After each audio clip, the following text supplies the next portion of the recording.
A'udzubillahi minasyaitonirrajim. Bismillahirrahmanirrahim. Nastaghfirullahaladzim, nastaghfirullahaladzim, nastaghfirullahaladzim. Asyhadu an la ilaha illallah wahdahu la syarikalah wa asyhadu anna Muhammadan abduhu rasuluhu la nabiyya ba'dah. Allahumma sholli wa sallim ala sayyidina wa maulana Muhammadin wa ala alihi wa sahbihi wa barik wa sallim ajma'in, amma ba'd. Lanjut lagi pembacaan kisah Nabi Musa. Mohon maaf para pemirsa, pembacaan yang akan dilanjutkan yaitu berupa ringkasan, karena kalau semuanya dibaca satu persatu sangat banyak dan dikhawatirkan waktunya tidak cukup, jadi mohon maaf. Tapi ini tanpa mengurangi makna dan maksud dari isi kitab yang sedang dibacakan, jadi mohon maaf. Baik. Hadis riwayat Imam Al-Bukhari halaman 312. Riwayat dari Abi Hurairah radhiyallahu anhu, dia berkata, tentu ini kabar dari Nabi SAW. Datang waktu itu malaikat pencabut nyawa kepada Nabi Musa alaihi salam. Kemudian Nabi Musa bertanya, "Kamu ini siapa?" "Saya malaikat pencabut nyawa." Rupanya waktu itu Nabi Musa belum ingin mati. Kemudian Nabi Musa menampar malaikat tersebut hingga mata malaikat tersebut bengkak. Terus malaikat itu lapor kepada Allah, dan Allah menyembuhkan mata malaikat tersebut.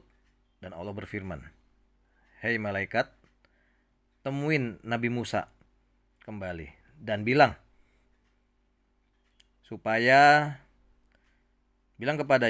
dan suruh dia agar melakukan naruh telapak tangan di atas tubuh seekor sapi. Dan kata Allah, aku biarkan hidup Nabi Musa itu menurut jumlah bulu sapi yang tertutup oleh tangannya itu, yang satu bulu sama dengan waktu 1 tahun. Kemudian Nabi Musa bertanya, "Sesudah itu apa lagi ya Allah?" Allah menjawab, "Setelah itu engkau mati, hei Musa." Terus Nabi Musa menjawab, "Kalau begitu ya Allah, aku mati sekarang saja." Kemudian Nabi Musa memohon kepada Allah untuk mendekatkannya ke tanah suci sejauh lemparan batu.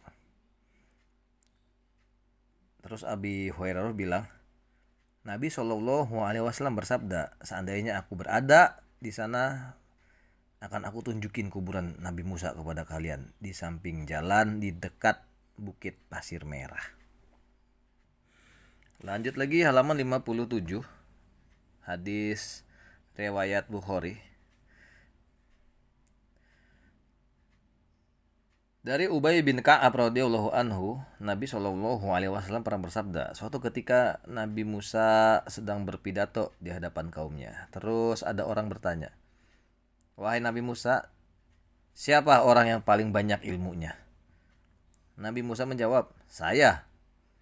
Kemudian Allah menegur Nabi Musa, karena Nabi Musa nggak bilang Allah yang maha tahu, mestinya kan begitu. Allahu wa rasuluhu a'lam, kan begitu ya. Allah dan utusannya yang lebih tahu. Kemudian Nabi Musa disuruh oleh Allah. Allah berfirman kepada Nabi Musa, "Temuin hambaku di pertemuan dua laut. Hambaku tersebut namanya Nabi Khidir dan ilmunya lebih banyak daripada kamu." Terus Nabi Musa menjawab dan bertanya, "Wahai Allah, wahai Tuhanku, bagaimana caranya aku bisa bertemu dengannya?" Maksudnya minta sebuah tanda. Terus Allah berfirman, "Bawalah seekor ikan, masukin di dalam keranjang. Kalau ikan itu lepas, maka disitulah Nabi Khidir berada.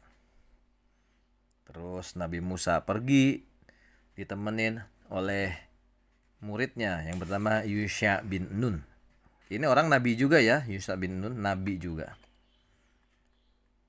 Kemudian sesampai di sebuah batu karang mereka istirahat. Terus ikan yang mereka bawa itu lepas dari keranjang dan nyemplung ke laut. Hal itu membuat Nabi Musa dan Yusha bin Nun heran. Terus mereka melanjutkan perjalanan.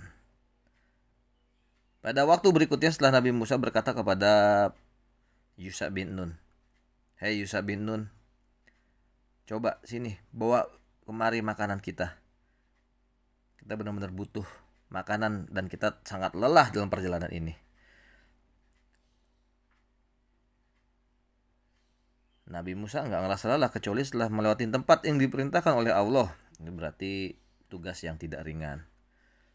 Terus kata Yusha bin Nun, dia jawab dan bilang kepada Nabi Musa, "Wahai Nabi Musa, ente ingat nggak ketika kita beristirahat di batu karang kemarin? Ketika itulah saya lupa dengan ikan yang kita bawa." Nabi Musa menjawab, "Oh betul, itu adalah tempat yang kita cari." Kemudian Nabi Musa kembali lagi ke tempat tersebut. Sesampai di batu karang ternyata ada seorang laki-laki. Nabi Musa mengucapkan salam, "Assalamualaikum." Waalaikumsalam. Kemudian Nabi Khidir bertanya, "Apakah orang-orang di daerah kamu mengucap salam?" "Iya," kata Nabi Musa. "Perkenalkan, saya Musa." Kata Nabi Khidir, "Musa dari Bani Israel?" Nabi Musa jawab, "Iya betul." Nabi Musa bertanya, "Apakah boleh saya ngikutin kamu?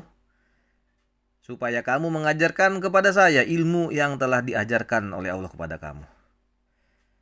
Nabi Khidir menjawab, "Oh, sungguh kamu gak akan bisa sabar ngikutin saya. Wahai Musa, saya ini diberikan ilmu dari Allah. Dan ilmu itu gak kamu milikin." Kata Nabi Khidir. Nabi Musa menjawab lagi, "Kalau Allah menghendakin, saya akan bersabar insya Allah. Dan saya gak akan melanggar perintah engkau, wahai Nabi Khidir." Kemudian Nabi Musa dan Nabi Khidir pergi menyusurin pantai. Tiba-tiba ada perahu lewat dan mereka numpang. Nabi Khidir termasuk orang yang dikenalin oleh para awak perahu itu, para ABK, anak buah kapal. Sehingga mereka mengangkut Nabi Khidir dan Nabi Musa dan gak minta upah. Terus ada seekor burung kecil nemplok di pinggir kapal atau perahu sekali, dua kali dan membasahi paruhnya dengan air laut. Terus Nabi Khidir bilang, "Wahai Musa, ilmu saya dan ilmu kamu enggaklah mengurangi ilmu Allah yang maha luas bagaikan tetes air di mulut burung tersebut dibandingkan dengan lautan." Perumpamannya begitu ya. Jadi ilmu Allah maha luas, enggak terbatas. Ilmu kita sehebat-hebatnya ya paling cuma setetes, begitu, itu maksudnya. Artinya jangan sombong. Kemudian Nabi Khidir mencabut papan kayu. Terus Nabi Musa bertanya, Khidir, pemilik perahu ini udah berbuat baik kepada kita. Kita gak dimintain ongkos. Kok ente malah ngerusaknya dan membuat penumpangnya tenggelam? Nabi Khidir jawab, "Kan tadi udah gue bilang, ente gak akan sabar ikut dengan gue." Kira-kira begitu ya. "Kamu gak akan sabar ikut dengan saya, wahai Nabi Musa." Nabi Musa, "Astagfirullahaladzim, maaf saya lupa." Kemudian perjalanan dilanjutkan.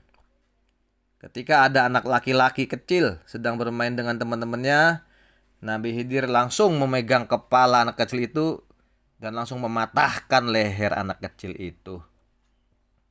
Nabi Musa bertanya lagi, Astagfirullah, wahai Nabi Khidir, kenapa ente bunuh anak kecil ini yang gak punya dosa? Anak yang baik ini kenapa kamu bunuh, wahai Nabi Khidir?